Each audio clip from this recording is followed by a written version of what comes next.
Marah rasanya ketika melihat pedagang yang sudah bekerja keras bertahun-tahun justru bangkrut saat krisis datang. Bukan karena mereka malas, bukan karena produk mereka jelek, tetapi karena mereka tidak menyadari bahwa aturan permainan ekonomi telah berubah. Banyak orang mengira krisis adalah musuh terbesar pedagang. Padahal kenyataannya, krisis seringkali menjadi mesin penyaring yang memindahkan keuntungan dari pedagang yang tidak siap kepada pedagang yang lebih cerdas. Jika berbagai lembaga dunia benar dan tekanan ekonomi global semakin besar menuju tahun 2027, pertanyaannya bukan lagi apakah krisis akan datang atau tidak. Pertanyaannya adalah apakah usaha kamu akan menjadi korban atau justru menjadi pemenang di tengah kekacauan. Dalam video ini saya akan membahas rahasia para pedagang cerdas menghadapi krisis 2027 agar tidak rugi, bahkan berpotensi tumbuh ketika banyak pesaing mulai tumbang. Banyak orang mendengar kata krisis lalu langsung membayangkan kebangkrutan, pemutusan hubungan kerja, penurunan daya beli, dan usaha yang sepi pelanggan. Gambaran itu memang tidak sepenuhnya salah, namun ada satu fakta menarik yang sering luput dari perhatian. Dalam setiap krisis ekonomi yang pernah terjadi, selalu ada kelompok usaha yang justru tumbuh lebih cepat dibandingkan sebelum krisis. Ini bukan kebetulan, ini terjadi karena mereka memahami sesuatu yang tidak dipahami mayoritas pelaku usaha. Sebelum membahas strategi menghadapi krisis 2027, kita perlu memahami terlebih dahulu apa sebenarnya yang dimaksud dengan krisis ekonomi. Secara sederhana, krisis adalah kondisi ketika aktivitas ekonomi melambat, uang berputar lebih lambat, masyarakat menjadi lebih berhati-hati membelanjakan uang, dan perusahaan mulai mengurangi pengeluaran. Akibatnya banyak sektor usaha mengalami penurunan penjualan. Dana Moneter Internasional atau IMF dalam berbagai laporannya beberapa tahun terakhir berkali-kali mengatakan bahwa pertumbuhan ekonomi dunia menghadapi tekanan dari berbagai arah. Mulai dari konflik geopolitik, hutang global yang meningkat, perubahan rantai pasok dunia hingga kebijakan suku bunga tinggi di berbagai negara. Semua faktor ini menciptakan lingkungan ekonomi yang jauh lebih menantang dibandingkan satu dekade lalu. Masalahnya sebagian besar pedagang kecil dan menengah masih menjalankan usaha dengan pola pikir saat ekonomi sedang benar-benar baik. Mereka berasumsi pelanggan akan terus datang. Mereka berasumsi harga bahan baku akan selalu stabil. Mereka berasumsi penjualan bulan depan akan sama seperti bulan ini. Padahal dalam masa krisis, asumsi seperti itu bisa sangat berbahaya. Pernahkah kamu melihat dua toko yang menjual produk hampir sama, berada di lokasi yang berdekatan, tetapi hasil akhirnya sangat berbeda? Saat kondisi ekonomi memburuk, satu toko tutup sementara toko lainnya tetap ramai. Mengapa hal itu bisa terjadi? Jawabannya seringkali bukan pada produknya, melainkan pada cara berpikir pemilik usaha. Pedagang yang gagal biasanya fokus pada kondisi yang tidak bisa mereka kendalikan. Mereka sibuk mengeluh tentang ekonomi, harga bahan baku, kebijakan pemerintah, atau persaingan. Sebaliknya, pedagang yang bertahan fokus pada apa yang bisa mereka kendalikan setiap hari. Inilah rahasia pertama pedagang cerdas menghadapi krisis. Mereka tidak berusaha menebak masa depan secara sempurna. Mereka mempersiapkan diri menghadapi berbagai kemungkinan. Dalam dunia bisnis, persiapan jauh lebih penting dibandingkan ramalan. Bayangkan seorang nelayan yang akan berlayar. Dia tidak bisa mengendalikan cuaca. Dia tidak bisa memerintah ombak untuk tenang, tetapi dia bisa memperkuat perahu, membawa peralatan cadangan, dan mempelajari jalur yang lebih aman. Pedagang cerdas memiliki cara berpikir yang sama. Mereka tidak mengendalikan ekonomi, tetapi mereka bisa mengendalikan kesiapan usaha mereka. Langkah pertama yang biasanya mereka lakukan adalah memeriksa kondisi keuangan usaha secara jujur. Ini terdengar sederhana, tetapi justru disinilah banyak masalah bermula. Tidak sedikit pedagang yang tidak mengetahui secara pasti berapa keuntungan bersih mereka setiap bulan. Mereka tahu uang masuk, tetapi tidak tahu uang keluar secara rinci. Ketika ekonomi sedang bagus, kesalahan seperti ini mungkin masih bisa ditutupi oleh tingginya penjualan. Namun saat krisis datang, pelemahan tersebut langsung terlihat. Pedagang yang tidak memahami arus kas usahanya akan kesulitan mengambil keputusan dengan cepat. Karena itu, salah satu pekerjaan paling penting menjelang 2027 adalah mulai mencatat seluruh pemasukan dan pengeluaran secara disiplin. Bukan sekedar omset, melainkan keuntungan bersih yang benar-benar tersisa setelah semua biaya dibayarkan. Mengapa ini sangat penting? Karena dalam masa krisis, uang tunai menjadi raja. Banyak usaha yang sebenarnya masih menghasilkan keuntungan di atas kertas, tetapi akhirnya tutup karena kehabisan uang tunai untuk menjalankan operasional sehari-hari. Misalnya seorang pedagang memperoleh penjualan 100 juta rupiah per bulan. Angka ini terlihat besar, namun jika sebagian besar pembeli membayar secara tempo, sementara tagihan kepada pemasok harus dibayar lebih cepat, usaha tersebut bisa mengalami kekurangan kas meskipun terlihat ramai. Pedagang cerdas memahami bahwa omset besar tidak selalu berarti usaha sehat. Mereka lebih memperhatikan kemampuan usaha menghasilkan arus kas yang stabil. Rahasia berikutnya adalah menjaga cadangan dana usaha.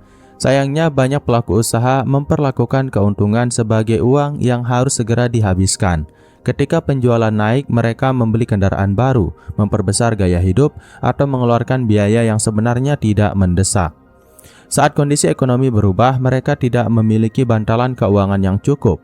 Sebaliknya, pedagang yang cerdas memahami bahwa masa baik adalah waktu untuk mempersiapkan diri menghadapi masa sulit. Mereka menyisihkan sebagian keuntungan menjadi dana cadangan operasional. Idealnya, usaha memiliki cadangan yang mampu menutupi biaya operasional beberapa bulan jika penjualan mengalami penurunan drastis. Dengan cadangan tersebut, pemilik usaha memiliki waktu untuk beradaptasi tanpa harus mengambil keputusan panik. Panik adalah musuh besar dalam bisnis. Banyak kerugian besar sebenarnya bukan disebabkan oleh krisis itu sendiri, melainkan oleh keputusan buruk yang dibuat saat panik. Menjual stok terlalu murah, menutup usaha terlalu cepat, mengambil hutang berbunga tinggi, atau membeli barang secara berlebihan karena takut harga naik. Semua keputusan tersebut biasanya lahir dari ketakutan, bukan perhitungan. Pedagang cerdas selalu berusaha menjaga ruang berpikir yang tenang. Mereka memahami bahwa dalam situasi sulit, kemampuan berpikir jernih seringkali lebih berharga dibandingkan modal tambahan. Selanjutnya, mari berbicara tentang pelanggan. Inilah area yang akan menentukan siapa yang bertahan dan siapa yang tersingkir ketika krisis datang. Kesalahan terbesar banyak pedagang adalah terlalu fokus menjual produk, tetapi kurang memahami kebutuhan pelanggan. Saat ekonomi melambat, pelanggan menjadi jauh lebih selektif. Mereka tidak lagi membeli hanya karena ingin, mereka membeli karena merasa perlu. Perubahan kecil ini memiliki dampak yang sangat besar. Coba perhatikan perilaku masyarakat saat harga kebutuhan meningkat. Banyak orang mulai mengurangi pengeluaran yang dianggap tidak penting. Mereka membandingkan harga lebih sering, mereka mencari nilai terbaik dari setiap rupiah yang dikeluarkan. Artinya produk yang mampu memberikan manfaat nyata akan lebih mudah bertahan dibandingkan produk yang hanya mengandalkan tren sesaat.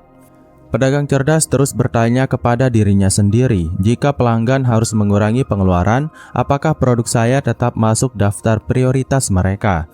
Pertanyaan ini sangat penting karena dapat membantu menentukan strategi usaha beberapa tahun ke depan. Jika jawabannya tidak, maka mungkin sudah waktunya melakukan penyesuaian produk, layanan, atau model bisnis sebelum krisis benar-benar terasa. Banyak usaha gagal bukan karena krisis terlalu besar. Mereka gagal karena terlambat berubah. Mereka menunggu sampai masalah terlihat jelas, padahal saat itu waktu untuk beradaptasi sudah semakin sempit. Pedagang yang berhasil biasanya bergerak lebih awal. Mereka membaca sinyal, mengamati perubahan perilaku konsumen, lalu melakukan penyesuaian sebelum tekanan ekonomi mencapai puncaknya. Disinilah keunggulan terbesar seorang pedagang cerdas. Mereka tidak menunggu badai datang untuk memperbaiki atap rumah. Mereka memperbaikinya saat langit masih cerah. Setelah memahami pentingnya arus kas, cadangan dana, dan perubahan perilaku pelanggan, kita masuk ke area yang sering menjadi penyebab terbesar kerugian pedagang saat krisis, yaitu pengelolaan stok barang. Banyak orang mengira semakin banyak stok berarti semakin aman. Dalam kondisi ekonomi normal, asumsi ini terkadang benar. Namun saat krisis mendekat, terlalu banyak stok justru bisa berubah menjadi beban yang sangat mahal. Bayangkan kamu memiliki toko yang menyimpan barang untuk kebutuhan 6 bulan ke depan. Sekilas terlihat aman, tetapi bagaimana jika permintaan tiba-tiba turun?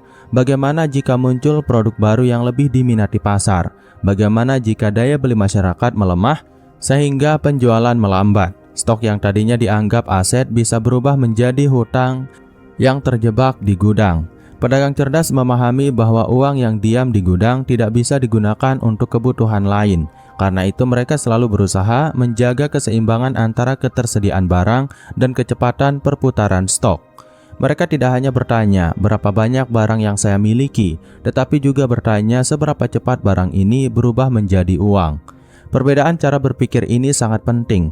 Dalam masa krisis, kecepatan perputaran modal seringkali lebih berharga dibandingkan jumlah stok yang besar.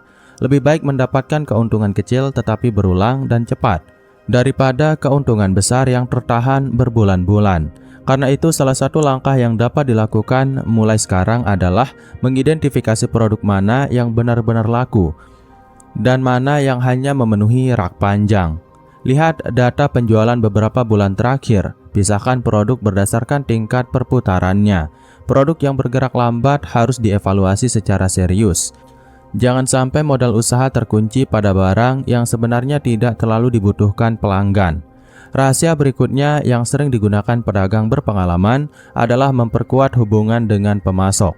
Saat ekonomi sedang bagus, hampir semua pemasok terlihat ramah, barang tersedia, pengiriman lancar, harga relatif stabil. Namun saat tekanan ekonomi meningkat, situasinya bisa berubah. Pemasok mungkin mengalami keterbatasan stok, harga bahan baku dapat naik, waktu pengiriman bisa menjadi lebih lama. Bahkan tidak sedikit pemasok yang menghentikan kerjasama dengan pelanggan yang dianggap kurang menguntungkan. Disinilah pentingnya membangun hubungan jangka panjang. Pedagang cerdas tidak hanya bernegosiasi soal harga, mereka membangun kepercayaan, mereka membayar tepat waktu, mereka menjaga komunikasi, mereka menciptakan hubungan yang saling menguntungkan. Ketika situasi sulit datang, pemasok cenderung lebih memprioritaskan pelanggan yang telah lama menunjukkan komitmen dan profesionalisme. Coba bayangkan ada dua pelanggan, yang satu selalu menekan harga secara berlebihan, sering terlambat membayar dan hanya muncul saat membutuhkan barang. Yang kedua mungkin tidak selalu membeli dalam jumlah terbesar, tetapi selalu menjaga hubungan baik.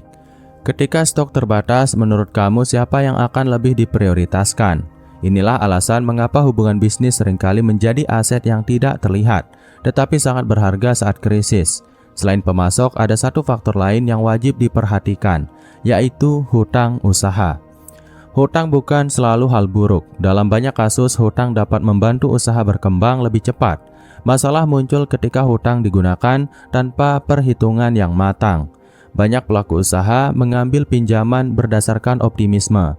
Mereka menghitung pendapatan terbaik yang mungkin terjadi, padahal pedagang cerdas justru menghitung skenario terburuk yang mungkin terjadi. Mereka bertanya, jika penjualan turun 30%, apakah saya masih mampu membayar cicilan ini? Pertanyaan sederhana tersebut dapat menyelamatkan usaha dari masalah besar.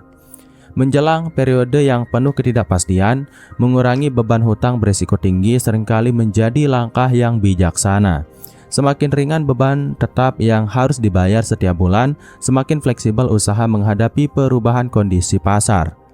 Sekarang mari membahas sesuatu yang sering menipu banyak pedagang, yaitu perang harga.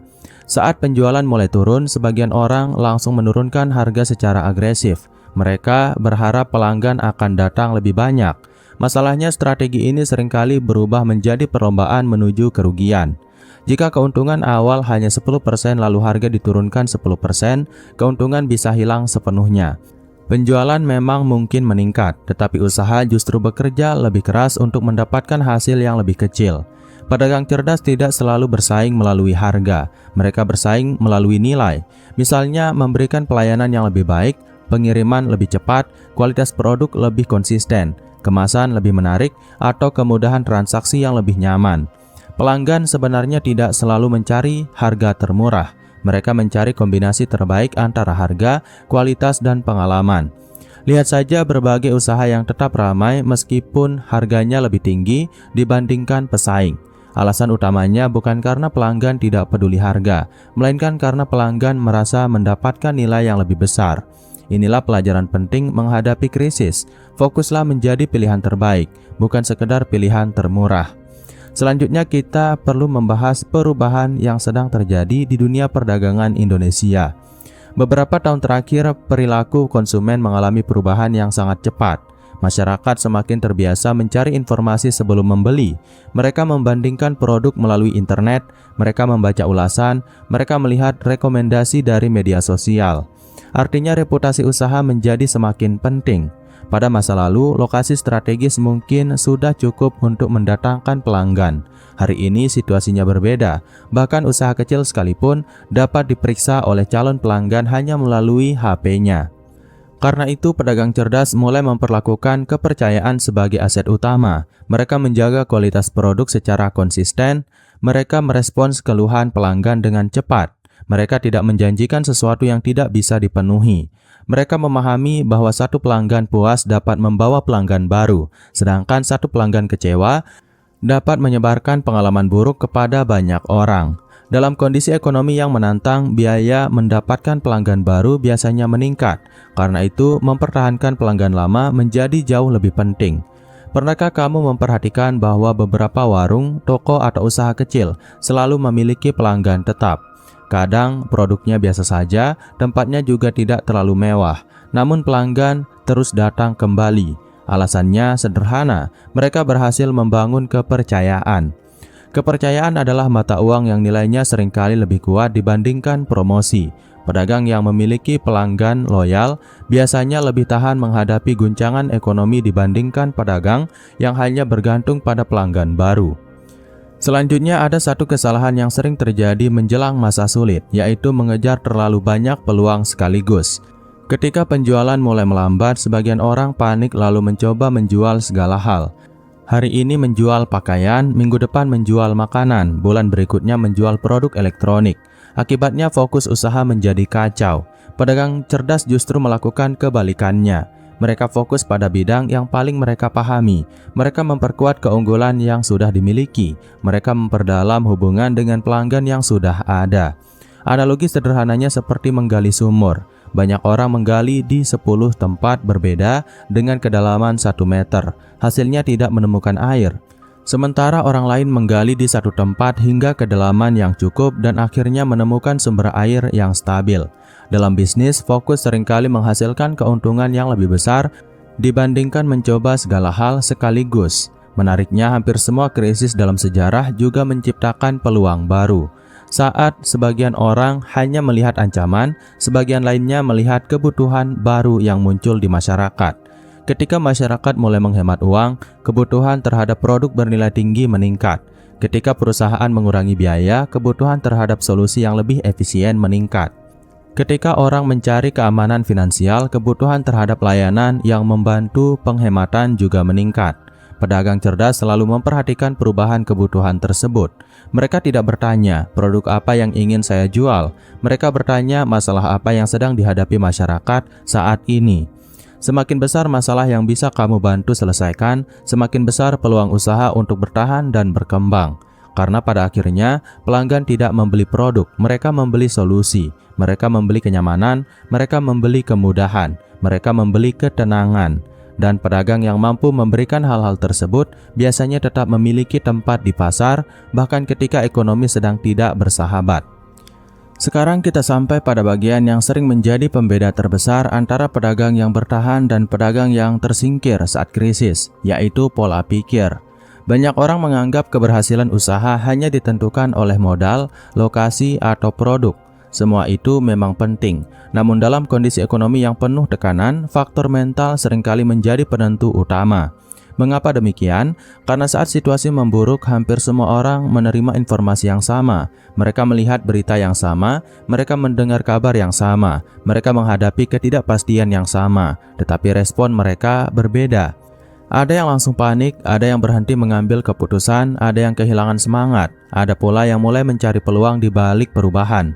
Perbedaan hasil biasanya berawal dari perbedaan cara berpikir tersebut. Pedagang yang lemah secara mental cenderung bereaksi terhadap ketakutan. Setiap berita buruk dianggap sebagai ancaman besar. Setiap penurunan penjualan dianggap sebagai tanda bahwa usaha akan berakhir. Sebaliknya, pedagang yang kuat secara mental melihat masalah sebagai informasi. Mereka tidak mengabaikan resiko, tetapi juga tidak membiarkan ketakutan mengendalikan keputusan mereka. Pernahkah kamu memperhatikan bahwa dalam setiap masa sulit selalu ada orang yang berhasil? Saat banyak usaha tutup, ada usaha lain yang justru berkembang. Saat sebagian orang kehilangan pelanggan, sebagian lainnya mendapatkan pelanggan baru. Fenomena ini menunjukkan satu hal penting. Krisis memang mengubah aturan permainan, tetapi tidak menghilangkan peluang. Karena itu, mulai sekarang biasakan diri untuk melihat data sebelum mengambil kesimpulan. Jika penjualan turun, jangan langsung panik. Cari tahu penyebabnya, apakah pelanggan berkurang, apakah harga terlalu tinggi, apakah pesaing menawarkan sesuatu yang lebih menarik, apakah tren pasar sedang berubah. Semakin cepat kamu menemukan akar masalah, semakin cepat pula kamu menemukan solusi. Selanjutnya, mari berbicara tentang teknologi. Banyak pedagang masih menganggap teknologi sebagai tambahan, padahal menjelang 2027, teknologi semakin berubah menjadi kebutuhan dasar. Kita hidup di era ketika pelanggan dapat membandingkan puluhan produk hanya dalam hitungan menit. Mereka dapat mencari ulasan sebelum membeli. Mereka dapat menemukan alternatif dengan sangat cepat. Artinya, pedagang yang tidak terlihat di dunia digital beresiko kehilangan sebagian besar peluang pasar. Hal ini bukan berarti semua usaha harus menjadi perusahaan teknologi. Bukan itu maksudnya. Yang perlu dilakukan adalah memanfaatkan teknologi untuk meningkatkan efisiensi dan memperluas jangkauan.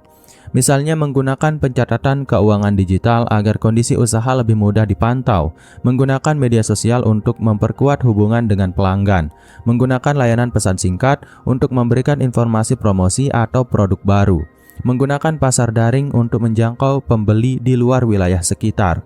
Langkah-langkah tersebut terlihat sederhana, tetapi dampaknya bisa sangat besar. Coba bayangkan dua pedagang dengan kualitas produk yang sama. Yang pertama hanya menunggu pelanggan datang.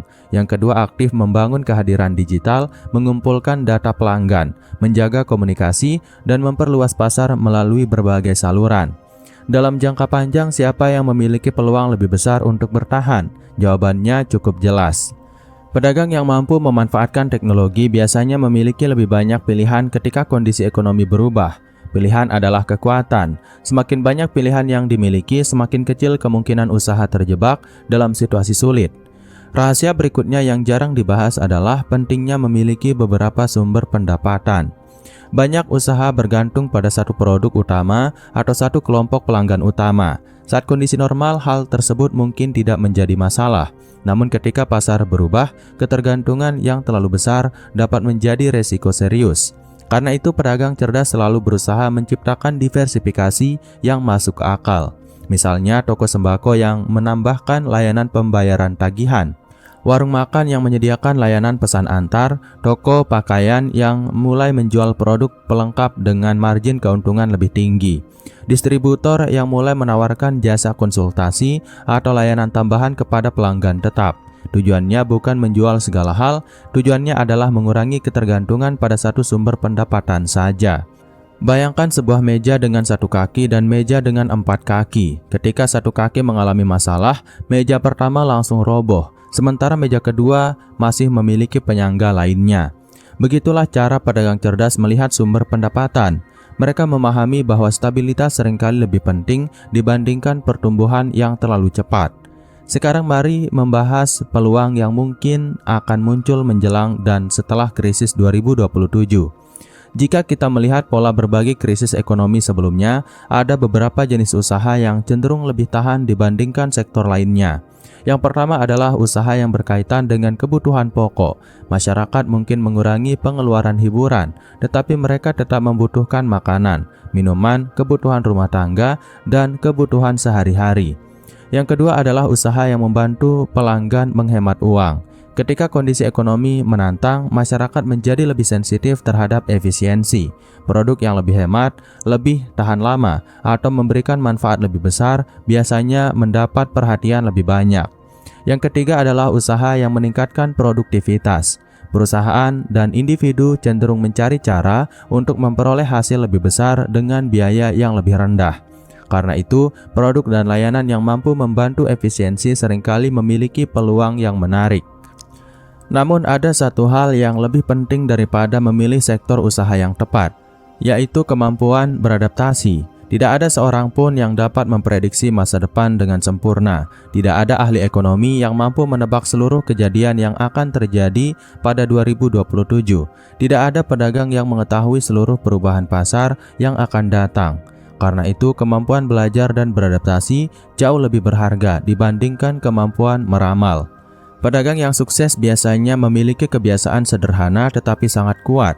Mereka terus belajar, mereka membaca perkembangan pasar, mereka memperhatikan perubahan perilaku pelanggan, mereka mempelajari pesaing, mereka mengevaluasi kesalahan, mereka memperbaiki strategi, mereka bergerak sebelum keadaan memaksa mereka bergerak. Inilah yang membedakan pemain aktif dan pemain pasif dalam dunia usaha. Pemain pasif menunggu keadaan berubah lalu bereaksi. Pemain aktif mengamati perubahan sejak awal lalu mempersiapkan diri lebih cepat. Dalam jangka panjang, kelompok kedua hampir selalu memiliki keunggulan. Ada satu pelajaran penting dari hampir semua krisis ekonomi besar dalam sejarah. Krisis tidak hanya menghancurkan usaha yang lemah, krisis juga membuka ruang bagi usaha yang siap. Ketika sebagian pesaing keluar dari pasar, persaingan berkurang. Ketika banyak orang berhenti berinovasi, inovasi menjadi lebih bernilai. Ketika mayoritas memilih bertahan di tempat, mereka yang bergerak dengan cerdas seringkali memperoleh pangsa pasar yang lebih besar. Karena itu jangan melihat 2027 hanya sebagai ancaman, lihat juga sebagai ujian. Ujian bagi kemampuan mengelola keuangan, ujian bagi kemampuan memahami pelanggan, ujian bagi kemampuan mengendalikan emosi, ujian bagi kemampuan beradaptasi terhadap perubahan. Dan seperti ujian lainnya, hasil akhirnya sangat ditentukan oleh persiapan. Pada akhirnya, pedagang yang bertahan bukan selalu yang paling besar, bukan selalu yang paling kaya, bukan selalu yang paling terkenal. Seringkali yang bertahan adalah mereka yang paling cepat menyesuaikan diri dengan kenyataan baru.